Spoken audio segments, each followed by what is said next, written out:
Welcome back. We told you at the break that this is one of the two segments we left with in the program this morning, both of them having to do with action. In this segment, we're looking at services available to citizens in Tobago at the new Scarborough Hospital. To talk about that with us this morning, Dr. Denise Soyafat-Angus. She's chairperson of the steering committee for that hospital, and Michael Stewart. He's a communications consultant with the Division of Health and Social Services at the THA. Good morning to both of you. Good morning. Division of Health and Services, I'm looking at this brochure here, ComDesec, Decommissioning Secretariat, and that's you're the chairperson of that. Just explain to us what that is. Well, ComDesec are a group of people, group of employees, both from the Tobago House of Assembly and the Tobago Regional Health Authority, who come together as a technical team to lead the process of preparing staff for the move into the new hospital, staff, systems, new services on site in preparation for the move to the new hospital as soon as it is handed over to us. Yeah, and so a lot of work, I imagine, has been going on there.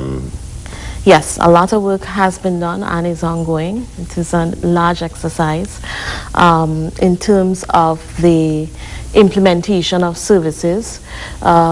Well, we talk about some of the clinical services that we actually have on track now. Yeah. And one key service we have just brought on board is the cardiology service. And would you say that you've been fortunate in the sense that you've had more time to prepare because of the pushback and the pushback of the date of completion and handover and commissioning of this facility then? Well, I think in every situation you always feel more time is certainly an advantage. However, I think we are prepared and we continue to prepare for the move as we go along. And you have to imagine that we also have to gauge how we hire people in preparation for the new site, because you can't hire some people too early, because then you have people who may be not fully utilized. Correct. And so we have to gauge our time along with the dates that are given to us. Yeah, that probably is a challenge, because the people who've been put on notice for some time now and they keep waiting. It is. Michael, let's start talking about some of the services. The facility that you all say would be the most modern health facility in the Caribbean, well as it should be, given all the, all the controversy about it. But talk about some of those services then. Well, the clinical services I would want a doctor to share with, but the building itself, this building is, we call it one of the most modern in the Caribbean because of the capacity of the building to support the services that we'll be offering.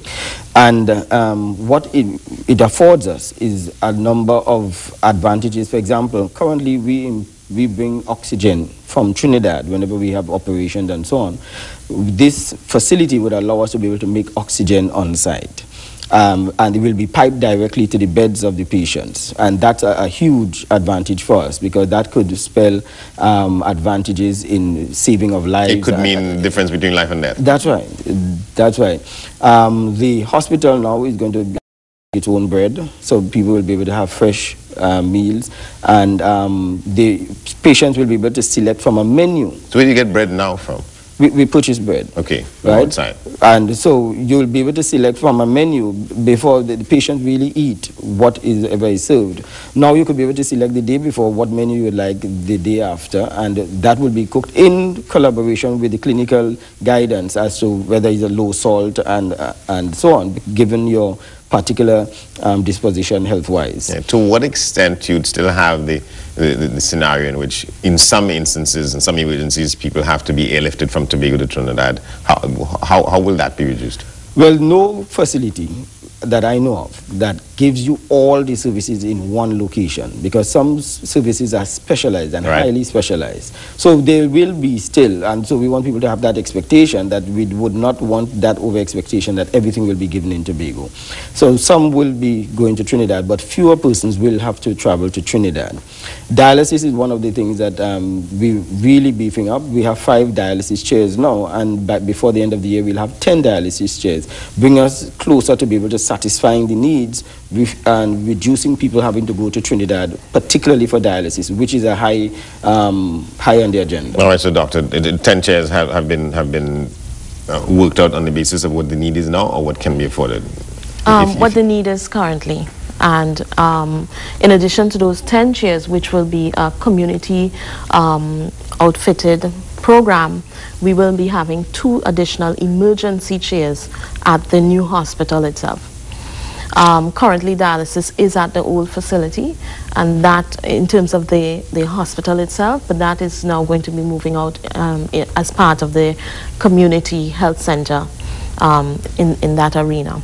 But I think, you know, adding to the oxygen that we are going to be having made on site, that is going to be supporting the ICU that we will have. There will be two ICU beds on site. Those are currently going to be started at the old facility before we move into the new, along with 2... Because there's none now?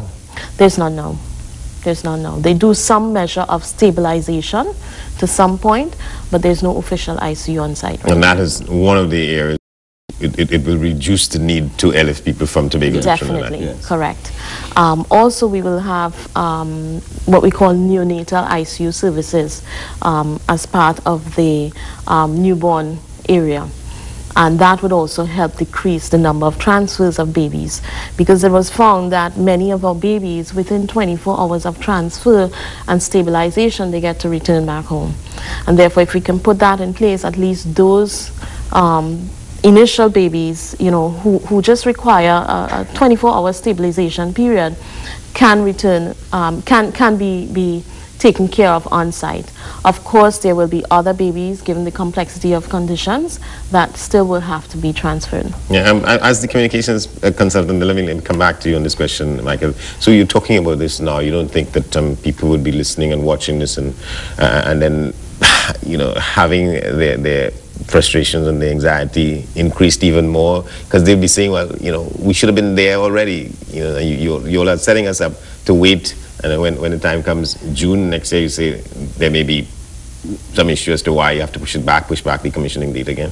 Well, remember, all we remit is really the commissioning of it, and the handover of the facility itself really is at another place, and we are not responsible for that. That's what I mean. So we will have that challenge. Right, we will have that challenge, but that is why we've got to be prepared for the move whenever that takes place. And we are really hopeful that that is going to take place, because we see both sides have the intent for it to come on stream as early as possible. And we will be more than happy in Tobago. The population eagerly awaiting for that to take place. So what we've done is that we've met with practically all of the staff of the current hospital to bring them on board as to exactly what is to be coming on board and what to expect. We are meeting with all the various public departments in Tobago, and we are now on air dealing with the public so that they'll understand what is coming on board, so that people will not be left out of the loop as to what is to be expected. I want to just go back to what Doc was saying about some of the facilities that we have. Yeah. This new hospital is going to be practically 3 times the size of the current hospital. Currently, we have 1 operating theater. Well, we usually say 1.5, because there's one that we can have stabilized emergencies that come in. This new hospital will have 4 operating theaters. That again spells volumes as far as healthcare and saving of lives is concerned, and reduction of waiting time in getting surgeries, elective surgeries, etc. that's going to take place. And so that's one of the things that we look forward to in the new hospital as far as that is concerned. There's going to be, I also want us to be able to understand that even though Doc said June 2011, they hand over, I want people to understand that when it is handed over, there's not going to be immediate service taking place at the new hospital. Right. Because there must be a movement, a decommissioning process that would have already started, but a movement of the services from the current hospital to the new hospital that will take some time. It may take probably a couple of months to be able to do that. Not only that, we have to remember that it is 1 hospital, so while the move is taking place, we have to keep servicing the population. That's right. That's right. People will get sick, people will get into emergency situations, yeah, and they have to be treated with. So there's a 3-phase move that's going to take place. We're going to move the security and maintenance people across in the first phase. And while that is taking place, you may hear people saying, but we are not seeing any service taking place. But the move is taking place. And the second phase, we're going to be moving outpatient clinic and the people who would go there, so that even if there are kinks in the system, that you'll be able to detect those when the final phase of movement of the resident patients move to the new hospital in the third phase. Yeah.